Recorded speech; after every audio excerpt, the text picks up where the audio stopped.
What is up, guys? In today's video we got the launch of Fortnite OG, or the return to chapter 4. So in this video I'm going to go over a lot of things that you guys are going to want to know about the season. As always, if you guys do enjoy this video, remember to give a like, subscribe to see more, and comment down below what you think of this season.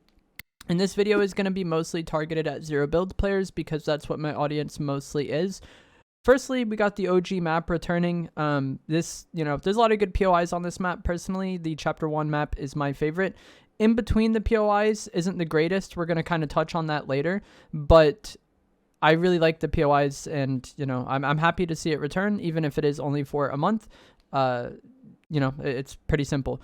As far as the loot pool goes, we got the regular AR, the burst AR, the scoped AR, and the suppressed scar. And one thing that is going to throw a lot of people off, especially people who came to the game for zero build, is that this is like the first time where you really have to use bloom based ARs. In Chapter 3, Season 4, there wasn't a first-person AR, and a lot of players had to use the Hammer AR. But the thing about the Hammer AR was its max bloom wasn't really that large, so you could just full spray it all the time. Whereas with the regular AR, the Burst AR, and the Suppressed Scar, as well as the Scar is just the purple and gold version of the regular AR.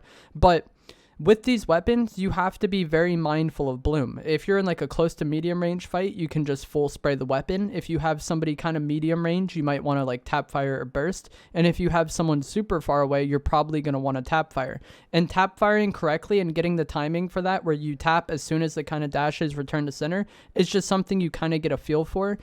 A lot of people look at the bloom weapons as just totally random, and there is randomness to bloom to an extent, but like the skill in using a bloom based weapon is managing the bloom based on the range of fight that you're in. And again, I think this is something that's newer to a lot of zero build players, because with the Hammer AR in Chapter 3 Season 4 and with the Havoc suppressed AR for most of Chapter 4, you could just full spray these weapons no problem, but you really do need to kind of get a feel for bloom and how to like at what rate to fire your weapon based on the range of your target. And it basically just comes down to filling as much of your crosshair with the opponent as possible. And this also goes to really limit the engagement range that you can get in. So I've seen a lot of people saying the new map or the current map is so open and it's terrible for zero builds for that reason. But because we don't have like the twin mag AR or the red IR just full melting people across the map, that openness isn't as much of a problem. The scoped AR is totally accurate. However, it has a really slow fire rate. And I think this is a much better balance than what we've had in recent seasons. You can either use the bloom based weapons, which are better for, dealing out damage, but they're a little more random, so you have to deal with that. Or you have the perfectly accurate scoped AR, but you're sacrificing some damage for that. So you really need to have good accuracy and make those shots count. Again, I think one of the main things that's throwing a lot of people off with these regular ARs is just that they haven't really had to use a bloom-based weapon in a while, if ever. Another thing that's really nice about the regular AR is it doubles well as a spray weapon. The SMGs this season aren't that great, which we'll get to in a moment, but I ran pump AR for most of the time I played today, and it was just fine. And this is something players did a lot in Chapter 1 and in Chapter 2. For the shotguns, we have the pump shotgun, the tac shotgun, and the heavy shotgun. And the heavy shotgun we have this season is a pellet-based shotgun. It's not the slug version. The tac shotgun is like the auto shotgun, and then the pump is the pump. I liked the pump for most of my play session today. That's what I used. I used the tac an okay amount. Wasn't my favorite. It was there. And then the heavy shotgun I used a little bit. I didn't really like my time using the heavy shotgun. One thing a lot of people are going to notice with the pump, or one thing I've seen players having a hard time adjusting to with the pump, is it doesn't have that much range compared to the recent pump shotguns we had, especially coming off the sharp tooth shotgun, which had a lot of range. And then it also has less body damage than a lot of the recent pumps. With like the Havoc pump, I think you could like 150 to the body with that. And then the Thunder shotgun also did a decent amount of body damage, if I remember correctly. Whereas the pump's damage is good, but its body damage is kind of lacking. But the headshot damage is really good if you hit a good shot. The gold pump can hit for 207 with a perfect shot. So it's not like these shotguns are like weak.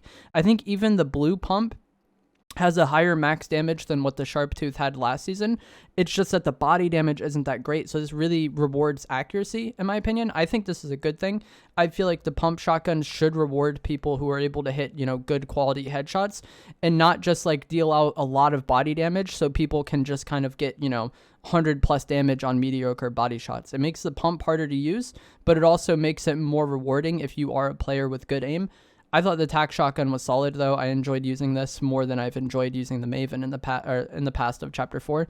For SMGs, we have the regular SMG, the suppressed SMG, and then the compact SMG or P90 at purple and gold.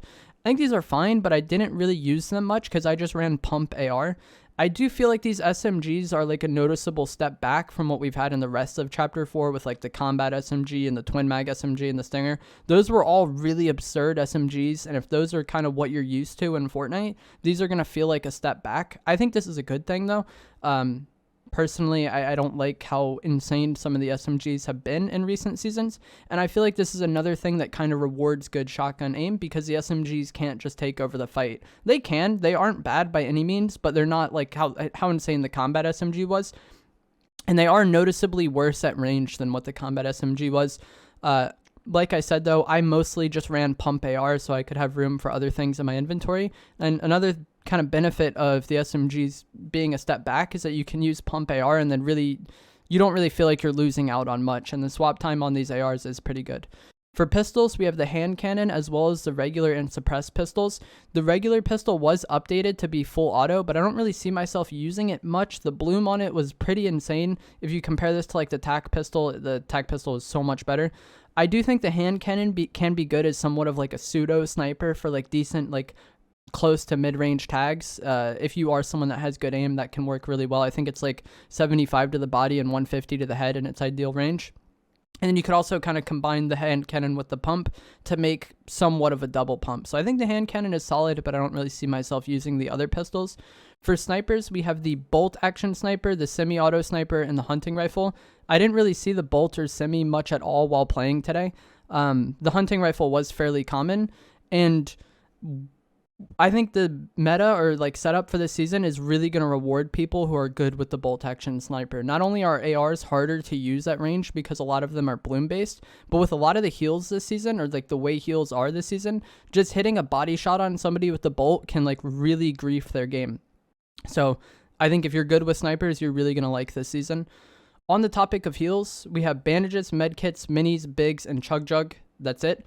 The shield rate of spawn today felt really bad. I haven't had this hard of a time getting shield off spawn in a while, and a lot of people in my chat were saying basically the same thing. But I feel like a lot of people are just looking at this from their experience. They're like, wow, it's hard for me to get shield. I don't have as good of heals as what I had last season. This sucks, but it applies to everybody, and this kind of makes any amount of damage you can get on people really impact their game, because not everybody is going to be fully stacked on shield at every point in the game like we've had in recent seasons. You know, like it really wasn't that hard to get shield last season, and you know, once you cleared your POI, you probably had full health and like one of the better heals, whether that's pizza, shield fish. Once you get to the radio tower, the slurp, it was really easy to get good shield. And so not only did that mean you had good shield, but it meant everybody that you were fighting against also had good heals. So getting like 80 AR damage in a fight wasn't that big of a deal. You know, it's like, okay, they're just going to heal up, no big deal. But now getting that 80 damage is potentially a big deal, and it makes the game much more punishing, I think. And it also makes it to where you can play fights a bit slower and more methodical, I think, because you can, you know, deal 50 damage to somebody here and there and have that matter. Whereas like last season, if I didn't like hit somebody for 100 plus, it just felt like I didn't hit them at all. And then also the heals last season were very fast in comparison to this season, and that made it to where if you wanted to go on somebody, you had to be there quick. Whereas now, you know, you can tag someone like 80 damage, move up a little bit, maybe tag them a little more. I do think fights are a little more methodical for this reason, and you don't have to just like 0 to 100 on somebody immediately. You know, you can kind of have more decisions you make over the course of the fight, because they're not just going to eat 2 slices of pizza and gain 60 shield back. You know, they need 2.5 seconds of alone time for a minis can only get them to 150. Big pot is 5 seconds of uninterrupted time, and then a chug jug is 15 seconds. So it's like, it is much more punishing, I think, in that regard. This can make early game feel rough at times, though. I agree, and this is one of the things I've kind of touched on when talking about past Fortnite. Like chapter 1 was the time I enjoyed the game the most, but one of the things that I feel like recent chapters have done a lot better is like the distribution of shield. You guys are going to see why people were so outraged when they removed health on kill in season 8. One thing you can do to make this kind of not as big of a deal is land somewhere with the shield mushrooms. So somewhere like Dusty Divot, Wailing Woods, or Shifty Shafts. There's other spots on the map as well that have shield mushrooms. But any POI with shield mushrooms at it, you're going to be able to eat these mushrooms for 5 shield apiece, and that can, not only help top you off after the fighting early game, but it can also allow you to save heals for later in the game, which can be a pretty big deal. Supply drops can also be a decent source of shield if you are somewhat late in the game and need health. These are risky, you kind of have to fight for them, but there's that risk and reward. For explosives, we have the grenade launcher, RPG, grenades, C4, stink bombs, and boogie bombs. All of these are really good situationally. One thing I would like to say, though, is boogie bombs are insane in zero build, but I don't think they're going to be as insane this season, or at least right now, as they were in Chapter 3, because we don't have shockwave grenades. We do have impulse grenades, but they're not as good. But in a lot of Chapter 3 zero build, people would just shockwave themselves straight up and then throw boogie bombs down, and it would be really annoying to deal with. And the only thing to really counter it was to do it yourself, kind of like what we had in Season 3 of this chapter with the explosive repeater rifle. Boogie bombs are good, but I don't think they're as annoying as they were last time they're in the game. For mobility, we have the impulse grenades, the rift to go, and the grappler. The impulse grenades are basically a much worse version of shockwaves, and they don't negate fall damage. The grappler is insanely good. I think this is the best mobility item in the game. I've had a lot of people telling me there's no mobility this season. Just not true. The grappler is good. I think it's much harder, not much harder, but it's more inconvenient to use than what we had with the grapple glove or the Spider-Man. It's a little less forgiving, but it is really good. And one of the things they changed with it this season is it now negates fall damage, and it has 20 uses. So if you find this grappler, you want to carry it as much as possible. There's also rifts on the map. Using these is going to be huge. If you see a rift, take it. It's going to allow you to navigate the map in such a way where you're not on the ground, you're not walking around in that no man's land area. And there's a lot of that on this map, and you kind of have to play around that accordingly. Unfortunately, you can't drop the rift to go as you're using one to swap for another piece of loot like you could back in the day. You used to be able to use the rift, and then as you were using it, you could pick something else up. That way, if you came across a rift, you didn't have to carry it in your inventory to use it. You could just kind of take it and then pick your other item up, and it was good to go. I wish they didn't change that. I liked that aspect of the rifts. And these rift to goes are also a really good mobility item because of the AR accuracy. If you were shooting somebody last season with a twin mag AR, your opening shots are probably going to connect and do a lot of damage. And then when they're in the sky, you could just keep shooting them. But with these bloom-based ARs, people are not just going to beam you out of the air as much. There's also porta bunkers and porta forts. Both of these are going to be really good in zero build because, like we talked about, the map is a little more open. It's more rough, it's less forgiving, and then that makes these cover items really good to have. The bush item is also back, and one thing a lot of players might not know is that this will negate 1 bullet's worth of damage, and that can be huge in close range fights, and that can be huge when dealing with snipers too. So if somebody has a bush on and you snipe them, that first shot is just going to destroy the bush. The person won't take any damage with it. In the past, this ruined aim assist. If you played on controller, if you put the bush on, you wouldn't have aim assist. Not sure if they've changed that because I didn't use it at all today, but the bush item can be pretty helpful. And if you've shot somebody and wondered why you didn't do damage, it's because the first bullet just breaks the bush. One thing with this season is that I've seen a lot of people saying is that they don't know what to do during the game. And I think a lot of that is because for most of Chapter 4, I feel like we haven't been playing a real BR. When I think of a BR, I think of landing, looting up my spot, and then rotating to another spot where I expect there to be people, or a spot where I expect other players to be rotating to. A good example on this map would be Salty Springs. So Salty Springs is pretty much always going to be a populated spot mid-game because so many other POIs just kind of flow into it. You have Retail and Dusty flowing there potentially. You have Fatal, and then maybe even across the way from Shifty Shafts. All of these areas kind of congregate at Shifty, and that makes it a really hot area typically. And then Tilted can kind of be like that. Dusty can be like that. Just the places where a lot of players rotate into typically are pretty hot.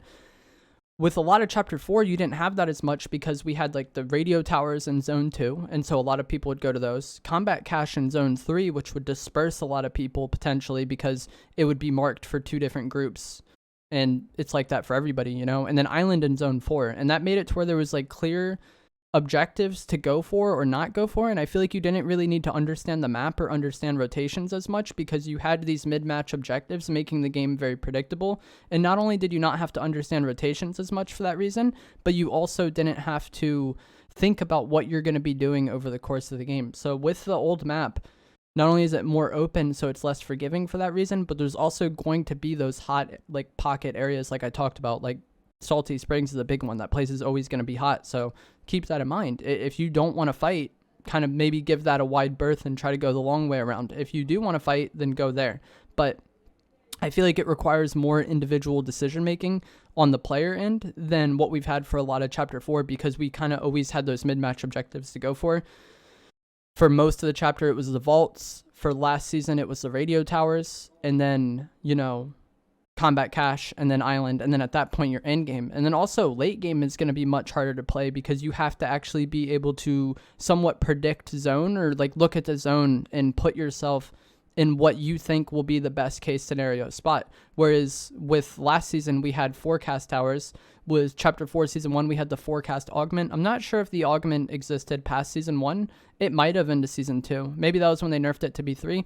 Either way, we've had some amount of forecast for a lot of Chapter 4, and that just made it to where you didn't really have to think as much. And I feel like that is a lot of what kind of the shift with this season is long range fights aren't as, you know, aren't as good as they were before. I think the bloom based ARs kind of shifts the game more into a close range, mid range meta, unless you're really good at sniping. But also you need to be better at decision making because heals are harder to get, so the game is a lot more punishing for that reason. But also there's no forecast and there's no mid-match objectives, so you gotta kind of rotate and do everything on your own and make all the decisions on your own. And I think that's what has kind of caused a lot of people to struggle most, is they're not used to these guns, and they're not used to kind of playing a BR that isn't as on rails, I guess, as what we've had for a lot of Chapter 4. With this season, gold, augments, NPCs, a lot of that stuff was vaulted. There is vending machines, but I don't even think you can use them in zero build because they take material again. If there was golden vending machines, that would kind of solve the shield problem, and that's one of the things that kind of modern Fortnite has done better. One final thing I want to say is that this season is a month long. There's 30 days left. Each Thursday, basically, there's going to be a new season update. So this upcoming Thursday, we have Season 6. The Thursday after that, we have Season 7 and 8 update together. And then the Thursday after that, we have Season 9 and X. So each week, there's going to be a lot of content coming to the game. It's 30 days long. I've seen a lot of players kind of freaking out about this update to an extent. And it's just like, it's 30 days long. When we get a new season, one of the things that frustrates me most is like, if the game isn't in a state that I like, it's like, this is the game for the next 3 months. Whereas this season is 1 month long and it's going to be changing a lot. I feel like it's going to be a lot more enjoyable to you if you kind of play it with a more open mind. Just play it to have fun. It doesn't need to be the best, most perfect version of Fortnite because it is so temporary.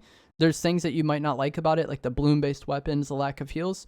That's going to make the game feel even better next season when we kind of, you know, go back to more normal, modern Fortnite. But that is going to be it for this video. I hope you guys found this helpful, informative, interesting. As always, if you did, remember to give it a like, subscribe if you like to see more. Comment down below what you think of this season. Most of the comments I saw in my chat were overwhelmingly negative, and I think a lot of that is because, you know, the newer players haven't had to deal with bloom-based ARs, and they haven't had to deal with the game not being as on rails. But let me know what you guys think. I will see you guys in the next video.